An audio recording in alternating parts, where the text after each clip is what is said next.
It's time to part ways with my buddies and dive into the Indonesian adventure on my own. I'm heading towards Sulawesi in search of challenges and new adventures.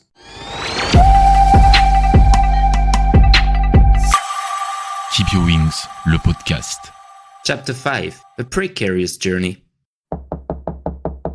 The time for goodbyes with Thibault and Nico had arrived. Well, almost. Those jerks never heard my repeated knocks on their door to say goodbye. Nevertheless, my boat wasn't waiting, as I had to leave Gili Trawangan at dawn to return to Lombok. After 20 minutes on the whole tub, my journey continued aboard a horse-drawn carriage to reach a pickup point, hoping to get to the airport.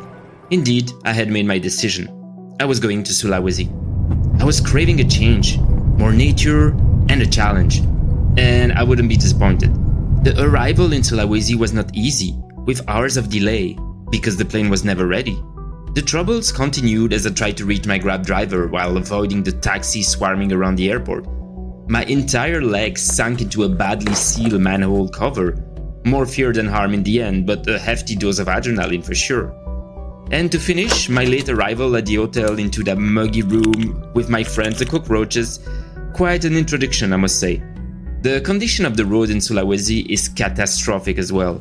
Small holes, always small holes, but in return, magnificent landscape as far as the eye can see. After almost 10 days, the adventure truly began, and was marked by this first arduous journey taken by Grab to Kopo, a secluded spot, but paradoxically, I really wanted to go there. It's a small town to explore in order to mingle with the population and learn even more about the Indonesian. Accommodation in Sulawesi is actually quite expensive. However, I found myself in a old hotel where I was the only guest with the owner and his family. "Hello, I booked 2 nights in your hotel." "Hello, your room is ready," he replied with a look of astonishment. After showing my room, I told him I would like to go to Sengkang in 2 days and was looking for the most suitable means of transport. I was planning to take a bus. "Oh, there are no buses around here." "A Grab then?" "Grab driver can come here if you take them from a big city, but there are any in the region." "A taxi?" "Taxis don't circulate in the vicinity." "But, how do you leave the town then?" "We own a car." "A tourist, how do they do it?" "We don't get many tourists here, it's mostly locals. There isn't much to see in this area." "Hitchhiking?" "Hitchhiking?" "Well, waiting on the side of the road with your thumb out." "Ah, yes, that. But it's not really practiced here. However, there are locals who might take you towards your destination for a sum of money. They crisscross the country and make money by driving people without cars to remote areas." "Ah, perfect. I'll try that." "Be aware, though, you've come at a bad time. Ramadan ends in 3 days, so until then, no one will be making long trips. People want to celebrate with family and loved ones." I resigned myself to my fate, knowing I would stay in the area for 3 days. It's safe to say the owner wasn't lying. There was absolutely nothing. I managed to negotiate with a motorbike driver to take me to see a waterfall an hour and a half away from Kopo and bring me back for a small fee. This will be my only excursion during my rather calm and boring stay. The day before my departure, the owner knocked on my door. I opened it, still half asleep, and asked him the reason for his visit. "Hello." He launched with a big smile. "Would you like to join the breaking of the fast?" "Oh, with pleasure," I replied, surprised by the offer. Let me take a shower and I'll be there." "Take your time, please. It will last all day," the friendly man responded.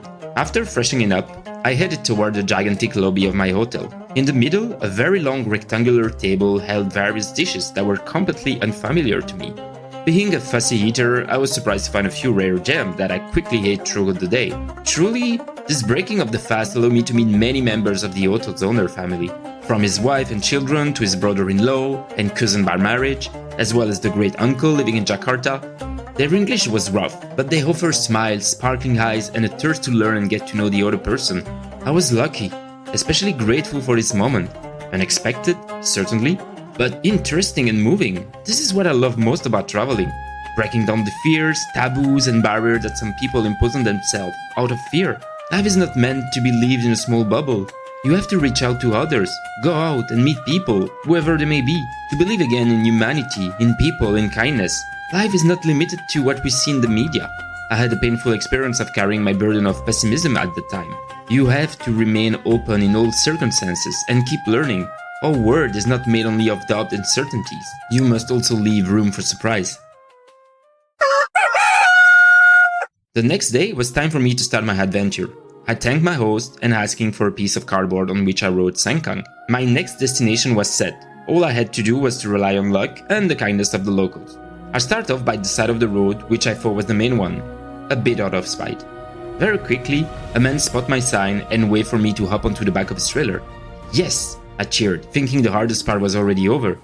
However, the journey was short-lived. After barely 10 minutes, he dropped me off on a busier street and advised me to stand on the corner.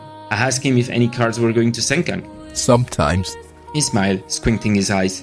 I returned the smile, crossing my finger. He laughed and waved goodbye before driving off. No sooner had I posed myself at the crossroad than a car stopped. A young girl wearing a headscarf got out with her mother. They spoke English and asked me where I was from and what I was doing here. Can we take a selfie with you? They asked excitedly. Yeah, no problem. The selfie was done, but the mother-daughter duo wasn't headed toward my destination. The mother still decided to stay with me, scanning the approaching cars in the distance. After 10 minutes by chance, she hailed the vehicle and engaged in a endless conversation with the driver. He's going to Sengkang, She confirmed. but he will stop in several towns beforehand. He will ask for a financial contribution. Yeah, perfect, I replied, surprised by the speed of the process. I got into the back, and there was a surprise. There were already 3 people in the trunk area and 4 people on the back seat. I settled on the back bench while a man settled in the trunk, squeezed like sardines, my feet resting on an enormous 5-kilo bag of rice, next to a basket with a live chicken inside. The trip promised to be epic. Photos, smiles, bursts of laughter, wide eyes and exceptional kindness. This journey lasted 5 hours and 30 minutes for barely 100 kilometers. An insane experience, an incredibly uncomfortable ride. But man, what memories.